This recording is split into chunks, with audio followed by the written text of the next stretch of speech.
बात कर रहे हैं कि मध्यकालीन भारत के इतिहास में सर्वाधिक महत्वपूर्ण शासनकाल रहता है मुगल सल्तनत का। और मुगल सल्तनत का बाबर के बाद सर्वाधिक महत्वपूर्ण शासक के रूप में आता है हुमायूं, जिसका शासनकाल 1530 से 1556 रहा। वस्तुतः शासनकाल नहीं बल्कि शासन के विभिन्न भागों के रूप में उसकी अवस्थिति भारत में रही।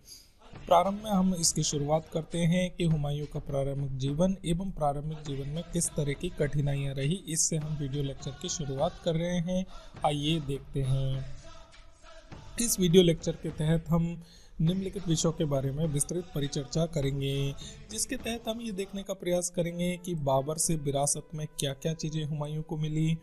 हुमायूं के सामने कठिनाइयों के रूप में उसके स्वयं के भाई उपस्थित हो जाते हैं। हुमायूं के रिश्तेदार भी उसके लिए एक चुनौती या समस्या या फिर शासन में बाधा के रूप में शामिल हो जाते हैं। इसी तरीके से चूंकि बाबर के द्वारा जो साम्राज्य का निर्माण किया गया था वह साम्राज्य लगभग अल्पकाल में खड़ा किया गया था, जिसमें सेना की अनुपस्थिति थी, जहां एकीकरण रूप नहीं था। दूसरी तरफ हुमायूं के चरित्र में स्वाभाविक रूप से कुछ ऐसी कमियां थी जिनमें दूरदर्शिता एवं अनुशासन का निरंतर अभाव रहा और वे निरंतर भूले करता रहा।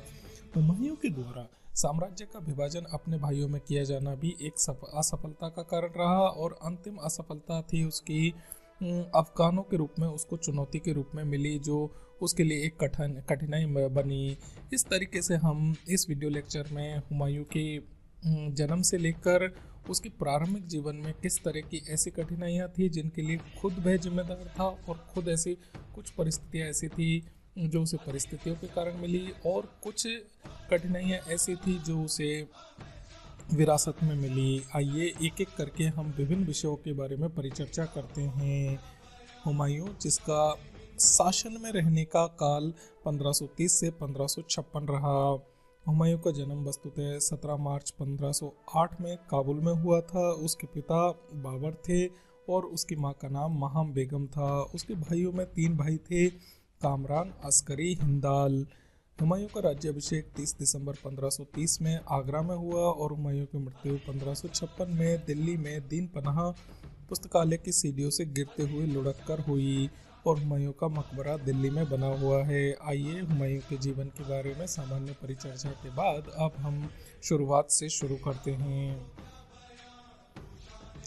बाबर के सबसे बड़े पुत्र नासिर उद दीन मोहम्मद हुमायूं का जन्म 6 मार्च 1508 को हुआ। काबुल में हुआ। वह अपनी मां माहिम सुल्ताना का इकलौता पुत्र था।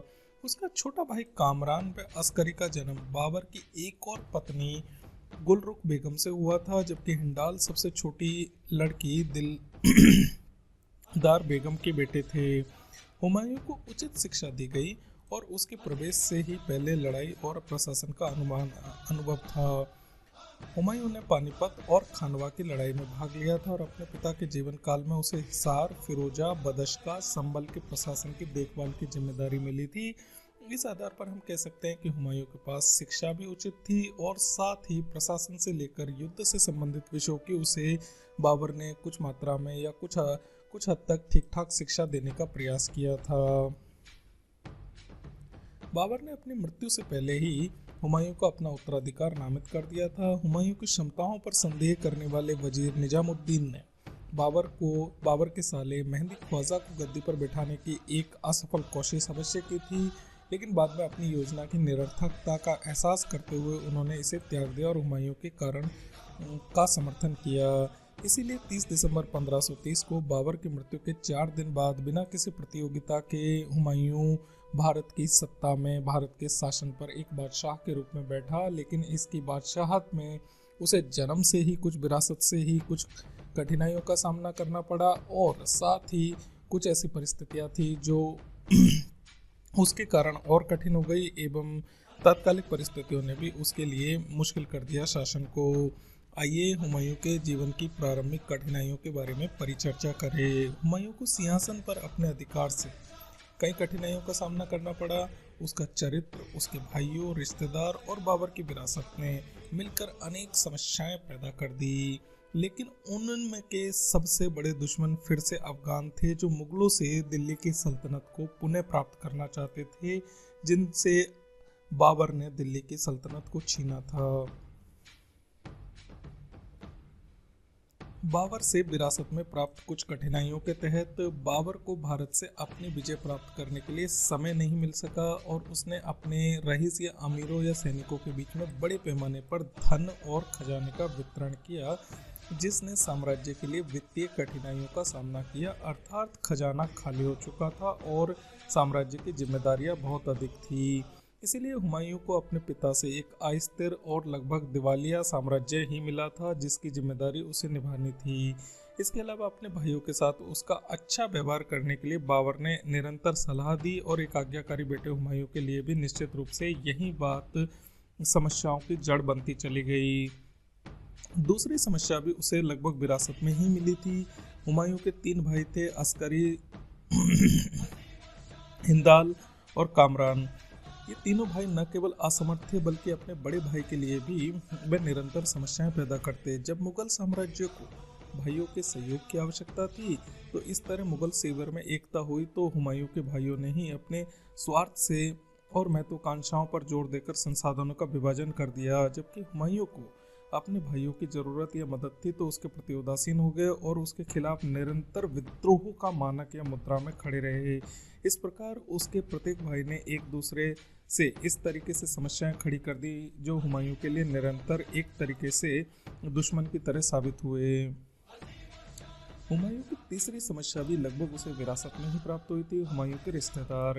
बाबर ने अपने रिश्तेदारों को बड़ी बड़ी जागीर दी, साथ ही उन्हें भारत विजय या खानवा या पानीपत की विजय के बाद धन व संसाधन व जागीरें दी और काफ़ी शक्तिशाली बना दिया और वे सभी महत्वाकांक्षी भी थे। उनमें एक थे मेहंदी ख्वाजा, जिन्होंने बाबर की मृत्यु के बाद ही सिंहासन के लिए इच्छा जताई, और हुमायूं के अन्य 2 संबंध अर्थात मोहम्मद जमान मिर्जा और उसका बहनोई और मोहम्मद सुल्तान मिर्जा। उसके चचेरे भाई ने उसके खिलाफ विद्रोह किया और अपने दुश्मनों की मदद की। इस तरीके से हम देखते हैं कि हुमायूं के पिता ने एक तरीके से विरासत में उसके लिए बहुत सारी समस्याएं छोड़ी जो उसके भाइयों से लेकर रिश्तेदार तक समस्त रूप से हुमायूं को कमज़ोर करती है। साथ ही एक अन्य तरह की समस्या थी जिसके लिए बाबर के अल्पकाल का शासनकाल जिम्मेदार था, ना कि बाबर। मुगल सेना राष्ट्रीय नहीं थी। यह सेना साहसी लोगों का एक विषम शरीर था, जिसके तहत चगहटस, उज्बेक और मुगलस और फारसी और अफगान और हिंदुस्तानी अलग अलग प्रकार के लोग उस सेना में बसे हुए थे। ऐसी सेना बाबर जैसे सक्षम सेनापति के नेतृत्व में तो निश्चित रूप से प्रभावी हो सकती थी, लेकिन बाबर की तुलना में हुमायूं एक आराम पसंद और आलसी व्यक्ति था। हुमायूं एक बहादुर और अच्छी सोच रखने वाला व्यक्तित्व था, लेकिन एक राजा के रूप में उसमें कुछ कमजोरियां थी। वह न तो एक योग्य सेनापति था और न ही कुशल कूटनीतिज्ञ। वह अपनी समस्याओं की व्यापकता और अपने अनुयायियों को मजबूत नेतृत्व प्रदान करने की आवश्यकता को समझने में लगभग हर स्थिति में असफल रहा। उसके पास निरंतर कठोर श्रम की क्षमता का भी अभाव था। हालांकि हुमायूं की सबसे बड़ी कमजोरी उसकी अत्यधिक उदारता थी और उसके सफलता के कारणों का कारण भी बन गई। लैंडपोल इतिहासकार ने ठीक ही टिप्पणी लिखी है कि हुमायूं की असफलता उसके सुंदर लेकिन नासमझी के कारण कोई छोटा उपाय नहीं था। इस प्रकार हुमायूं का चरित्र भी उसकी कठिनाइयों में से एक साबित होता चला गया। हुमायूं की अगली कठिनाई आती है जो उसने अपनी स्वयं की निरंतर या अदूरदर्शिता का परिचय देते हुए उसने साम्राज्य का विभाजन कर दिया। हुमायूं ने अपने प्रत्येक भाई को बड़ा क्षेत्र दिया, अपने से बड़ा दिया, जिसका वस्तुतः साम्राज्य विभाजन होना ही था। उसने कंधार और काबुल को कामरान को दे दिया, संबल को अस्करी को और मेवात का क्षेत्र हिंडाल को सौंप दिया। बाद में उसने कामरान को पंजाब और हिसार फिरोजा का कब्जा करने की भी अनुमति दे दी। Doctor A.L. श्रीवास्तव ने लिखा है, यह हुमायूं की सर्वाधिक महान भूल थी, क्योंकि इसी प्रकार संसाधन और साम्राज्य की ताकत को ही उसने विभाजित कर दिया था। वस्तुतः उसका काबुल व कंधार से संपर्क टूट गया और बीच में उसने अपने भाइयों के रूप में दुश्मनों की एक नई फौज खड़ी कर दी जो उसके क्षेत्र और काबुल के क्षेत्र के संसाधनों को एक होने से निरंतर रोक रही थी, और यहीं से हुमायूं कमजोर होता ही चला गया। लेकिन डॉक्टर R.P. त्रिपाठी का कहना है कि हुमायूं को यह मंगोलों व तुर्कों की परंपरा के अनुसार करना था, अन्यथा उसके भाइयों के बीच में गृह युद्ध होने की भी संभावना थी।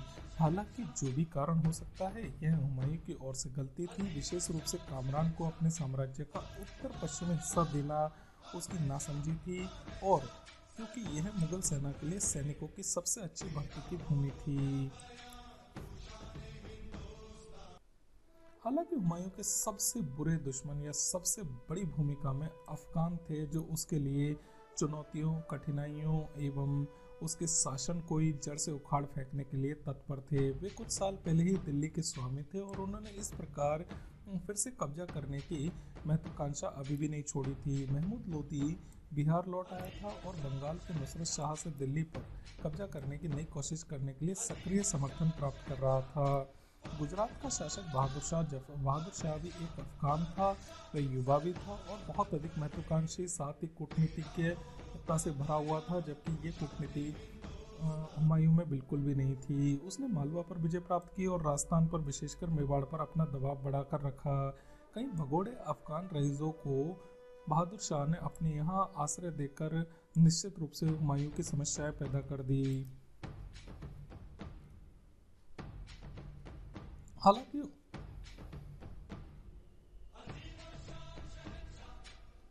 हालांकि हुमायूं के सबसे बुरे दुश्मन अफगान थे। कुछ साल पहले ही दिल्ली के स्वामी थे।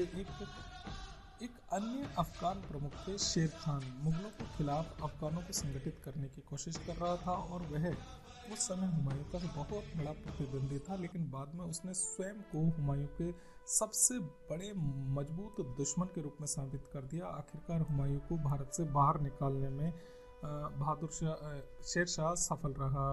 इस प्रकार हमने इस वीडियो लेक्चर के तहत ये समझने का प्रयास किया कि हुमायूं का प्रारंभिक जीवन क्या था, किस तरह की उसको विरासत मिली। साथ ही हमने ये समझने का प्रयास किया कि हुमायूं के शासनकाल में किस प्रकार अलग अलग तरह की कठिनाइयाँ रही, और इन कठिनाइयों को हम मुख्य रूप से 3 तरीके से देख सकते हैं। पहली, जो उसे बाबर के कारण विरासत में मिली। दूसरी, ऐसी जिनके लिए कुछ परिस्थितियां जिम्मेदार थी तात्कालिक रूप से। और तीसरे कुछ कारक ऐसे थे या कठिनाइयां इस प्रकार की थी जो हुमायूं ने स्वयं अपने व्यवहार, अपने स्वभाव एवं अपने आलसीपन के कारण खड़ी करी।